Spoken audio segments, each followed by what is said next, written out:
Hello friends, എല്ലാവർക്കും ഒരു happy വേളിയിലേക്ക് സ്വാഗതം. അപ്പോൾ ഇന്ന് നമ്മൾ എവിടെ പോകണമെന്ന് വെച്ചാൽ തിരുമാന്താംകുന്ന് ഭഗവതി ടെമ്പിളിലേക്കാണ് കേട്ടോ പോണത്. മലപ്പുറം ഡിസ്ട്രിക്റ്റിലാണ്. അപ്പം അവിടുത്തെ കാഴ്ചകൾ നമുക്കൊന്ന് കണ്ടിട്ട് വരാം. അപ്പം നമ്മൾ തിരുവോണത്തിൻ്റെ തലേ ദിവസം ഉത്രാടത്തിൻ്റെ അന്നാണ് കേട്ടോ തിരുമാന്താംകുന്നിലേക്ക് പോയത്. തൃശ്ശൂരിന് ഏകദേശം ഒരു 67 കിലോമീറ്ററൊക്കെ ഉണ്ട്. അപ്പം നമ്മൾ ഷൊർണൂർ റോഡ് വഴിയാണ് കേട്ടോ പോണത്. പട്ടാമ്പി അങ്ങനെ മലപ്പുറം ഡിസ്ട്രിക്റ്റിലാണ് ഈ അമ്പലം സ്ഥിതി ചെയ്യുന്നത്. മലപ്പുറം ഡിസ്ട്രിക്റ്റിൽ അങ്ങാടിപ്പുറം എന്ന സ്ഥലത്താണ് കേട്ടോ ഈ അമ്പലം സ്ഥിതി ചെയ്യുന്നത്. അപ്പം നമ്മൾ അമ്പലത്തിൽ എത്തിയിട്ടോ. അമ്പലത്തിൻ്റെ ഫ്രണ്ട് ഭാഗം തന്നെ മനോഹരമായ പടിക്കെട്ടുകളോട് കൂടിയിട്ട് ഇങ്ങനെ വിശാലമായിട്ടുള്ള ഒരു സ്റ്റെപ്പുകളൊക്കെ ആയിട്ടാണ് അമ്പലത്തിൻ്റെ ഫ്രണ്ട് ഭാഗത്തുള്ളത് കേട്ടോ. ആ സ്റ്റെപ്പ് ഒരു കയറ്റത്താണ്, ഒരു കുന്ന് പോലുള്ള സ്ഥലത്താണ് അമ്പലം സ്ഥിതി ചെയ്യുന്നത്. അപ്പം നമ്മളിങ്ങനെ ഒരു ചെറിയ സ്റ്റെപ്പുകൾ ഇങ്ങനെ കയറി പോകണം കേട്ടോ. നമുക്കിപ്പോൾ ഇവിടുന്ന് ഇങ്ങനെ നോക്കുമ്പോൾ ഒരു സ്ലോപ്പ് പോലാണ് തോന്നുന്നതെങ്കിലും അത് ചെറിയ ചെറിയ സ്റ്റെപ്പുണ്ട് കേട്ടോ. ഇങ്ങോട്ട് വരാനായിട്ട് ഓരോ കുറച്ച് വീതി കൂടിയ സ്റ്റെപ്പ് ആയതുകൊണ്ടാണ് ഇങ്ങനെ സ്ലോപ്പ് പോലെ തോന്നുന്നത്. ചെറിയ ചെറിയ സ്റ്റെപ്പുകളുണ്ട് കേട്ടോ വരാനായിട്ട്. അപ്പോൾ അമ്പലത്തിൻ്റെ സൈഡിൽ തന്നെ നമ്മൾ കാറ് പാർക്ക് ചെയ്തിട്ട് നമ്മൾ ഈ സ്റ്റെപ്പ് കയറിയിട്ട് വേണം നമ്മൾ അമ്പലത്തിലേക്ക് വരാനായിട്ട്. അപ്പോൾ സാധാരണയായിട്ട് അമ്പലം അടയ്ക്കണത് 11:30 ആവും കേട്ടോ. രാവിലെ 11:30 ആവും അടയ്ക്കാനായിട്ട്. അപ്പം ഞങ്ങൾ ഏകദേശം ഒരു 10 മണിയായിട്ടോ അവിടെ എത്തിയപ്പോൾ. പക്ഷേ അവിടെ നട അടച്ചിരുന്നു. അപ്പം ഞങ്ങൾ ഗൂഗിളിൽ നോക്കിയപ്പോൾ 11:30 എന്നായിരുന്നു കണ്ടിരുന്നത്. പക്ഷേ ഈ ഉത്രാടവും തിരുവോണവും ദിവസം നേരത്തെ അടയ്ക്കൂത്രേ.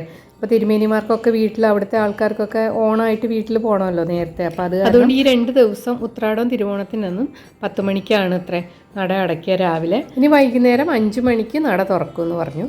അപ്പോൾ നമ്മൾ വിചാരിച്ചു എന്തായാലും വന്നതല്ലേ, തൊഴാനും പറ്റിയില്ല, എന്തായാലും തൊഴുതിട്ട് പോകുള്ളൂ എന്ന് വിചാരിച്ചിട്ട് നമ്മളവിടെ വെയിറ്റ് ചെയ്തു കേട്ടോ തൊഴാനായിട്ട്. അങ്ങനെ കുറച്ച് പേർക്കൊക്കെ അങ്ങനെ പറ്റി. ടൈമിങ്ങിൻ്റെ ഒരു ഇതുണ്ടായത് കാരണം കുറച്ച് പേർക്കൊക്കെ തന്നെ തൊഴാൻ പറ്റിയില്ല കേട്ടോ. പിന്നെ അവരൊക്കെ തൊഴുതിട്ടാണ് പോയത്. അടുത്തുള്ളവരൊക്കെ പോയി, പിന്നെ ദൂരെയുള്ളവരൊക്കെ അവിടെ വെയിറ്റ് ചെയ്തു കേട്ടോ. അപ്പം നമ്മൾ ആ സ്റ്റെപ്പ് കയറി വന്നു. അപ്പം വന്ന ഉടനെ കാണുന്ന ഈ അമ്പലമാണ് ശ്രീമൂലസ്ഥാനം കേട്ടോ. അപ്പോൾ ഇവിടെയാണ് ശ്രീമൂലസ്ഥാനം, ശിവൻ്റെ അമ്പലമാണ്. ഇവിടെയാണ് ഗണപതിയുടെയും പ്രതിഷ്ഠയുള്ളത് കേട്ടോ. ഉള്ളിലായിട്ടാണ് ദേവി, തിരുമാന്താംകുന്നിലമ്മ ദേവി, പിന്നെ ശിവൻ്റെ ഒരു പ്രതിഷ്ഠ ഉള്ളിലുണ്ട് കേട്ടോ. അപ്പോൾ ഇവിടെ തൊഴുതിട്ട് വേണം നമ്മൾ ഉള്ളിൽ പോയി തൊഴാനായിട്ട്. അപ്പം ശ്രീമൂലസ്ഥാനം നിൽക്കുന്ന ശ്രീകോവിൽ കിഴക്കോട് ദർശനമായിട്ടാണ് കേട്ടോ. അപ്പം നമ്മൾ അവിടെ വെയിറ്റ് ചെയ്യാണ് കേട്ടോ. അവിടെ ഇങ്ങനെ ഇരിക്കാനായിട്ട് ചെയറും ബെഞ്ചും ഒക്കെ ഉണ്ട്. അവിടെ ഫാനും ഉണ്ട്. അപ്പം നമുക്ക് അവിടെ ഇങ്ങനെ ഇരിക്കാം. അപ്പോൾ കുറച്ച് ആൾക്കാരൊക്കെ അവിടെ ഇങ്ങനെ ഇരിക്കുന്നുണ്ടായിരുന്നു കേട്ടോ, വെയിറ്റ് ചെയ്ത് ഇരിക്കുന്നുണ്ടായിരുന്നു. അപ്പോൾ ഏകദേശം ഒരു 10:30 മണിയൊക്കെ ആയിട്ടുണ്ടായിരുന്നുള്ളൂ കേട്ടോ. ഇനി കുറേ 5 മണി വരെ ഇരിക്കണം. അപ്പം നമ്മളവിടെ ഇങ്ങനെ എന്തായാലും ഇനിയിപ്പോൾ പോയിട്ട് വരുന്നത് എന്തായാലും പറ്റില്ല. അപ്പോൾ എന്തായാലും അവിടെ ഇരിക്കാമെന്ന് വെച്ചിട്ട് നമ്മളവിടെ ഇങ്ങനെ വെയിറ്റ് ചെയ്യാണ് കേട്ടോ. അപ്പോൾ കുറേ ആൾക്കാരൊക്കെ നടയൊക്കെ അടച്ച് കഴിഞ്ഞു. അപ്പം നമുക്ക് ഈ അമ്പലം ഒന്ന് ചുറ്റി കാണാമെന്ന് വിചാരിച്ചിട്ട് അങ്ങനെ പോവുകയാണ് കേട്ടോ. അപ്പം ഈ നമ്മൾ ശ്രീമൂലസ്ഥാനത്തിൻ്റെ ആ ശ്രീകോവിലിൻ്റെ പടിഞ്ഞാറ് വശം അതാണ് കേട്ടോ ഇവിടെ.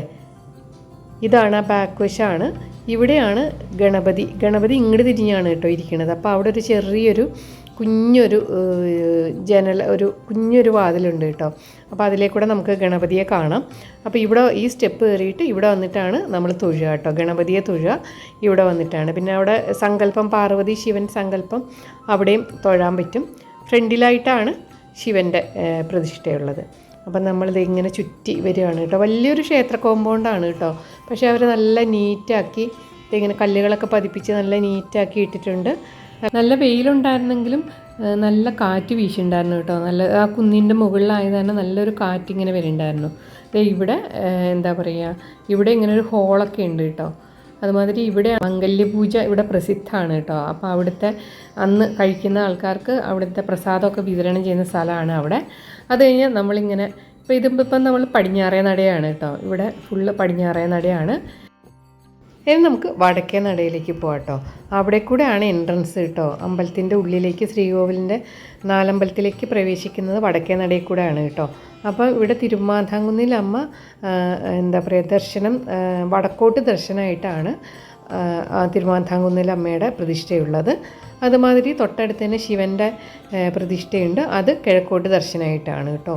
അപ്പോൾ ഇങ്ങോട്ട് വരുമ്പം ഇവിടെ വലിയൊരു ആലുണ്ട് കേട്ടോ. ആലിൻ്റെ ഇലകളൊക്കെ ഇങ്ങനെ നല്ല കാറ്റത്ത് ഇങ്ങനെ ഉണ്ടായിരുന്നു. അതുകൊണ്ട് തന്നെ നല്ല കാറ്റും ഉണ്ടായിരുന്നു. ഇവിടെയാണ് നമ്മുടെ തിരുമാന്താംകുന്നിലമ്മയുടെ നട. അവിടെ ഒരു കൊടിമരമൊക്കെ ഉണ്ട്. പിന്നെ ഇവിടുന്ന് ഇങ്ങനെ താഴേക്ക് ഇങ്ങനെ സ്റ്റെപ്പ് ഇറങ്ങി പോവാം കേട്ടോ. അവിടെ ഇങ്ങനെ കുളമോ പുഴയൊക്കെ ഉണ്ട് കേട്ടോ, പാടമൊക്കെ ആയിട്ട് ഉള്ള സ്ഥലമാണ് കേട്ടോ.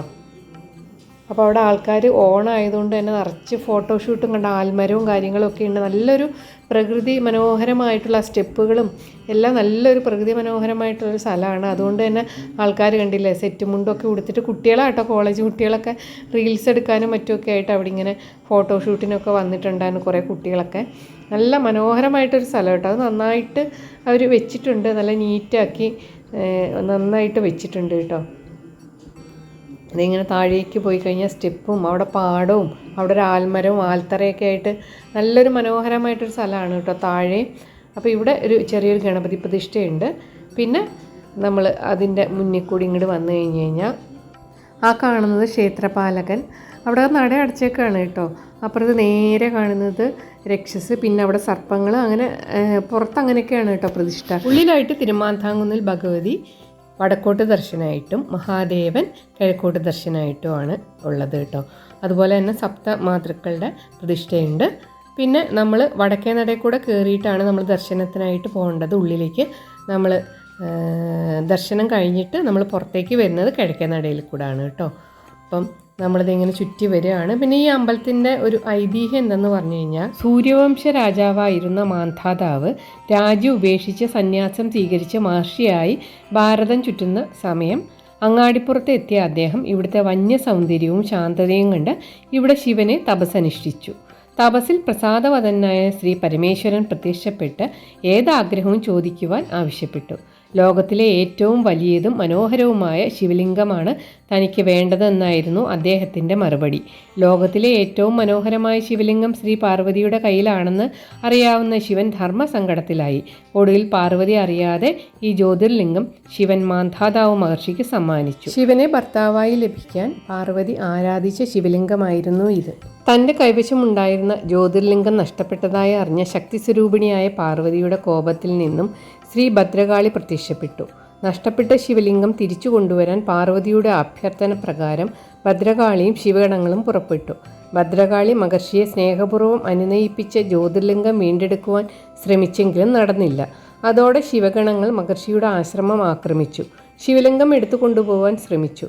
മഹർഷിയുടെ ശിഷ്യന്മാരും വെറുതെ ഇരുന്നില്ല.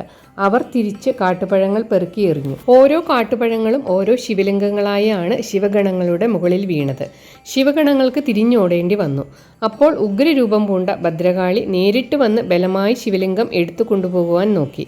മഹർഷി ശിവലിംഗം വിട്ടുകൊടുക്കാതെ ഇറുക്കി പിടിച്ചു. ഈ വടംവലിയിൽ ജ്യോതിർലിംഗം രണ്ടായി പിളർന്നു. മഹർഷിയുടെ ഭക്തിയിൽ സംപ്രീതരായി മഹാവിഷ്ണുവും ബ്രഹ്മാവും ശിവപാർവതിമാരും പ്രത്യക്ഷപ്പെട്ട് അദ്ദേഹത്തെ അനുഗ്രഹിച്ചു. അന്നു മുതൽ പാർവതീ പരമേശ്വരന്മാരുടെയും മംഗളകാരിയായ ഗണപതിയുടെയും വിശേഷപ്പെട്ട സാന്നിധ്യം ആ സ്ഥലത്ത് ഉണ്ടെന്ന് വിശ്വസിക്കപ്പെടുന്നു. ആദിപരാശക്തിയായ ശ്രീ ഭദ്രകാളി ആ സന്നിധിയിൽ സർവ്വ ഐശ്വര്യങ്ങളും ചൊരിഞ്ഞുകൊണ്ട് കുടികൊള്ളാമെന്നും അനുഗ്രഹിച്ചു. ഇന്നും ക്ഷേത്രത്തിൽ കാട്ടുപഴങ്ങൾ കൊണ്ട് എറിയുന്ന ഒരു ആചാരം നിലവിലുണ്ട്. മഹർഷിയുടെ ശിഷ്യർ ശിവഗണങ്ങളെ തോൽപ്പിച്ചതിൻ്റെ ഓർമ്മയ്ക്കായാണ് ഇത്. ശ്രീമൂലസ്ഥാനത്ത് ശിവലിംഗം ഇന്നും പിളർന്ന രീതിയിൽ കാണപ്പെടുന്നു. തിരുമാന്താംകുന്നിൽ അമ്മയാകട്ടെ ശ്രീ ഭദ്രകാളി, പാർവതി, മഹാലക്ഷ്മി, മഹാസരസ്വതി സ്വരൂപിണിയായി ഈ ക്ഷേത്രത്തിൽ കുടികൊള്ളുന്നു. അപ്പോൾ ഇതാണ് മഹാദേവൻ്റെ നട കേട്ടോ. നമ്മളപ്പോൾ വടക്കേ നടയിൽ കൂടെ കയറി, ഇത് കിഴക്കേ നട. ഇതിലേക്കൂടാണ് നമ്മൾ ദർശനം കഴിഞ്ഞിട്ട് പുറത്തേക്ക് വരേണ്ടത്. അപ്പോൾ രണ്ട് നടയിലും കൊടിമരമുണ്ട്, സ്വർണ്ണ കൊടിമരമുണ്ട് കേട്ടോ, രണ്ട് നടയിലും. ഇനിയിപ്പോൾ നമ്മൾ തുടങ്ങിയ സ്ഥലത്ത് തന്നെ എത്തി. ശ്രീമൂലസ്ഥാനത്തിന് മുമ്പിൽ നിന്നാണല്ലോ നമ്മൾ വീഡിയോ തുടങ്ങിയത്. അപ്പോൾ അവിടേക്ക് എത്തി കേട്ടോ. അപ്പോൾ സൈഡിലായിട്ട് അവിടെ വഴിപാട് കൗണ്ടറും അവിടെ നിന്ന് എണ്ണയൊക്കെ നമുക്ക് വെക്കാനായിട്ടുള്ള സൗകര്യങ്ങളൊക്കെ ഉണ്ട് കേട്ടോ. നമ്മുടെ ശ്രീമൂലസ്ഥാനത്ത് എത്തി കേട്ടോ. അപ്പോൾ അവിടെ ഉത്രാടത്തിൻ്റെ അന്നും തിരുവോണത്തിൻ്റെ അന്നും ഒക്കെ സദ്യ ഉണ്ടായിരുന്നു കേട്ടോ. അമ്പലത്തിൽ അന്നദാനം സദ്യയായിട്ടായിരുന്നു ഉണ്ടായിരുന്നത്. അപ്പം നമ്മൾ അവിടെ സദ്യ കഴിക്കാനായിട്ട് ക്യൂ നിൽക്കുകയാണ് കേട്ടോ. അപ്പോൾ ഏകദേശം ഒരു 11:30 മണിയൊക്കെ ആയിട്ടുണ്ട്. അപ്പോൾ സദ്യ അവിടെ തുടങ്ങിയിട്ടോ. കുറേ ആൾക്കാർക്ക് ഇങ്ങനെ വിളമ്പുണ്ട്. അപ്പം നമ്മൾ അവിടെ ക്യൂ നിൽക്കുകയാണ്. അടിപൊളി സദ്യയായിരുന്നു, നല്ല അടിപൊളി ടേസ്റ്റായിട്ടുള്ളൊരു സദ്യയായിരുന്നു കേട്ടോ. അപ്പം നല്ല ഇലയിലൊക്കെ ഇങ്ങനെ ഫുൾ ഐറ്റം, സദ്യയുടെ എല്ലാ ഐറ്റംസും ഉണ്ടായിരുന്നു കേട്ടോ. എന്താ പറയുക, പഴം പുഴുങ്ങിയതും എല്ലാ ചിപ്സ്, പിന്നെ ബാക്കി എല്ലാ കറികളും ഉണ്ടായിരുന്നു. നല്ല സാമ്പാറും ഒക്കെ ആയിട്ട് നല്ലൊരു സദ്യയായിരുന്നു ഉത്രാടത്തിന് ഞങ്ങൾക്ക് ദേവി തന്നത്. നല്ല പായസം ഉണ്ടായിരുന്നു കേട്ടോ. നല്ല ചതുശതം പോലെ ഇടിച്ചു പിഴിഞ്ഞ നല്ല പായസം ഉണ്ടായിരുന്നു. അപ്പോൾ അടിപൊളി ടേസ്റ്റായിട്ട് സദ്യ ഇല മുഴുവൻ തുടച്ച് അടിപൊളി സദ്യയായിരുന്നു കേട്ടോ. അപ്പോൾ അതേ അടുത്ത ട്രിപ്പ് ഇങ്ങനെ വിളമ്പിക്കൊണ്ടിരിക്കുകയാണ് കേട്ടോ. നല്ലൊരു സിസ്റ്റമാറ്റിക്കായിട്ട് എനിക്ക് തോന്നി അവിടെ അവിടുത്തെ സദ്യ വിളമ്പലും കാര്യങ്ങളൊക്കെ ആയിട്ട്. അപ്പം നമ്മൾ വാഷ് ചെയ്യാനായിട്ട് പോവുകയാണ്. അപ്പോൾ നമ്മൾ വിചാരിച്ചു കേട്ടോ, ഇനിയിപ്പോൾ എന്താ ചെയ്യുക, അവിടെ ഇനിയിപ്പം 5 മണിക്ക് നട തുറക്കുകയുള്ളൂ, തൊട്ടടുത്തൊന്നും നല്ല ഹോട്ടലുകളോ ഒന്നുമില്ല, എന്താ ചെയ്യാമെന്നിങ്ങനെ വിചാരിച്ചിരിക്കുമ്പോഴാണ് നമുക്ക് നല്ലൊരു സദ്യ കിട്ടിയത്. അത് വലിയൊരു അനുഗ്രഹമായിരുന്നു കേട്ടോ. പിന്നെ നമ്മൾ അവിടെ ഇരുന്ന് കുറേ ആൾക്കാരൊക്കെ അവിടെ ഇങ്ങനെ ഇരിക്കുന്നുണ്ടായിരുന്നു കേട്ടോ, നട തുറക്കാനായിട്ട് വെയിറ്റ് ചെയ്ത് അവിടെ ഇരിക്കുന്നുണ്ടായിരുന്നു. അപ്പം നമ്മളവിടെ ഇരുന്നു കേട്ടോ. വല്ലാണ്ട് ചൂടൊന്നും ഉണ്ടായിരുന്നില്ല, ഇടയ്ക്കൊരു മഴയൊക്കെ ഉണ്ടായിരുന്നു, അതുകൊണ്ട് തന്നെ ചൂട് ഫീൽ ചെയ്തില്ല കേട്ടോ. പിന്നെ അവിടെ നല്ല തട്ടിട്ടൊരു സ്ഥലമായിരുന്നു, അതുകൊണ്ട് തന്നെ ചൂടൊന്നും ഫീൽ ചെയ്തില്ല. നല്ല കാറ്റും, ഒരു കുന്നിൻ മുകളിലാണല്ലോ, അതുകൊണ്ട് തന്നെ നല്ല കാറ്റും ഉണ്ടായിരുന്നു കേട്ടോ. സദ്യ കഴിച്ച് ആ കാറ്റും കൂടെ ആയപ്പോൾ നല്ല ഉറക്കം വന്നിരുന്നു കേട്ടോ. കുറച്ച് നേരം ഞങ്ങൾ അവിടെ ഇങ്ങനെ ഇരുന്നൊക്കെ ഒന്ന് മയങ്ങി. അത് കഴിഞ്ഞിട്ട് പിന്നെ കുറച്ച് റീൽസിൻ്റെ കുറച്ച് വീഡിയോസൊക്കെ എടുത്തു, അങ്ങനെ നടന്നു കേട്ടോ. ഈ ക്ഷേത്രത്തിലെ ഏറ്റവും പ്രധാനപ്പെട്ട പൂജയാണ് മംഗല്യപൂജ. ശ്രീമൂലസ്ഥാനത്ത് പാർവതീ പരമേശ്വരന്മാരോടൊപ്പം ഗണപതിയുടെ സാന്നിധ്യവുമുണ്ട്. ഈ ഉണ്ണിഗണപതി ക്ഷിപ്രപ്രസാദിയും മംഗളദായകനുമാണ് എന്നാണ് വിശ്വാസം. ഇഷ്ടവിവാഹത്തിനും ഉത്തമ ദാമ്പത്യത്തിനും വേണ്ടി ഗണപതിക്ക് നടത്തുന്ന വഴിപാടാണ് മംഗല്യപൂജ. തുലാമാസത്തിലെ 30 വെള്ളിയാഴ്ചത്തെ മഹാമംഗല്യപൂജ വളരെ പ്രസിദ്ധമാണ്. സാധാരണ ഗണപതിയുടെ വലതുവശത്തുള്ള ഒരു ചെറിയൊരു കിളിവാതിലൂടെയാണ് നമ്മൾ ഗണപതിയെയൊക്കെ നോക്കി തൊഴുക. എന്നാൽ മംഗല്യപൂജയുടെ സമയത്ത് മാത്രം ഗണപതിയുടെ നേരെയുള്ള വാതിൽ തുറന്ന് ഭക്തർക്ക് ദർശനം നൽകും. മംഗല്യസിദ്ധിക്കും ദുരിതമോചനത്തിനും ഭക്തർ ആശ്രയിക്കുന്ന പ്രസിദ്ധമായ ഒരു ക്ഷേത്രം കൂടിയാണിത്. ഈ ക്ഷേത്രം പരിപാലിച്ചു പോന്നിരുന്നതും വള്ളുവനാട് രാജാക്കന്മാരായിരുന്നു. പരശുരാമൻ സ്ഥാപിച്ചു എന്ന് വിശ്വസിക്കപ്പെടുന്ന 108 ശിവക്ഷേത്രങ്ങൾ ഉൾപ്പെടുന്ന ഒരു ശിവക്ഷേത്രം കൂടിയാണിത്. കേരളത്തിലെ ഭദ്രകാളി ക്ഷേത്രങ്ങളിൽ പ്രധാനപ്പെട്ട ഒരു ക്ഷേത്രം കൂടിയാണ് നമ്മുടെ തിരുമാന്താംകുന്ന് ഭഗവതി ക്ഷേത്രം. മലബാർ ദേവസ്വം ബോർഡിൻ്റെ കീഴിലാണ് ഈ തിരുമാന്താംകുന്ന് ഭഗവതി ക്ഷേത്രം വരുന്നത് കേട്ടോ. അപ്പോഴേക്കും 5 മണിയായപ്പോഴേക്കും നട തുറന്നു. അപ്പം ഞങ്ങൾ ഉള്ളിലൊക്കെ തൊഴുതിട്ട് വന്നു കേട്ടോ. അപ്പോൾ ഉള്ളിലൊക്കെ തൊഴുതിട്ട് ഇതേ പുറത്തേക്ക് വരികയാണ്. ഉള്ളിലത്തെ വീഡിയോ ഒന്നും എടുക്കാൻ പറ്റാത്ത കാരണം നമ്മൾ ഉള്ളിലത്തെ വീഡിയോ ഒന്നും എടുത്തിട്ടില്ല കേട്ടോ.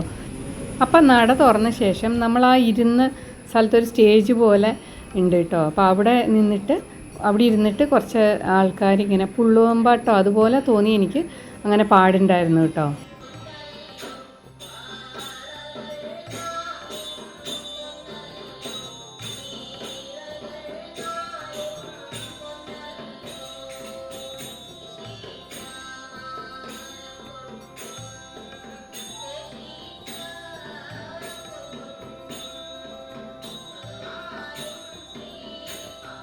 അപ്പോൾ തൊഴിലൊക്കെ കഴിഞ്ഞ് നമ്മൾ പുറത്തേക്ക് പോവാണ് കേട്ടോ.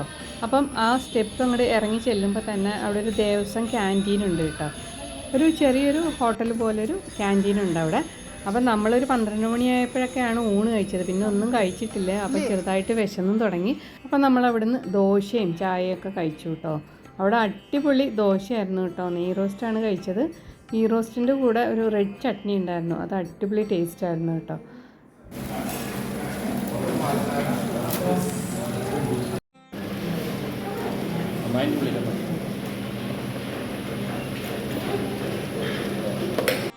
അപ്പം നമ്മൾ ഫുഡൊക്കെ കഴിഞ്ഞ് നമ്മൾ കാറിലേക്ക് കയറാൻ പോവാണ് കേട്ടോ.